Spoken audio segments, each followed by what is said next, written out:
Duterte, A Journey Through Time. March 28, 1945, in the quiet town of Maasin, southern Leyte, a child is born who will one day reshape the Philippines. Rodrigo Roa Duterte. Growing up in Davao City, Rodrigo was the son of Vicente Duterte, a provincial governor, and Soledad Roa, a dedicated school teacher. Rodrigo pursued political science at Lyceum of the Philippines University, graduating in 1968, and earned his law degree from San Beda College in 1972. His career began as a prosecutor in Davao City, where he built a reputation for toughness and an unyielding stance against crime. In 1988, Rodrigo became mayor of Davao City. Over 22 years, he transformed it from a crime-plagued area to one of the nation's safest cities. In 2016, propelled by public demand for change, Duterte launched a presidential campaign promising to eradicate crime and corruption.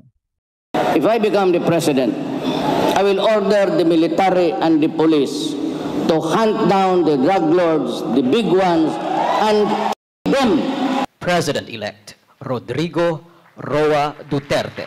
Assuming office on June 30th, 2016, President Duterte initiated a nationwide anti-drug campaign aiming to restore safety and order. His war on drugs led to a significant decrease in crime rates, with official reports citing over 6,200 deaths in anti-drug operations.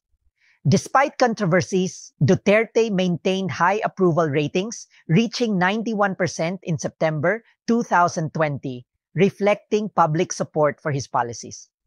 After his presidency, Duterte continued to be a prominent figure, engaging with communities and remaining influential in Philippine politics. In March 2025, Duterte was detained by the International Criminal Court on charges related to his anti-drug campaign. Through triumphs and trials, Rodrigo Duterte's journey reflects the enduring spirit of the Filipino people and their quest for change.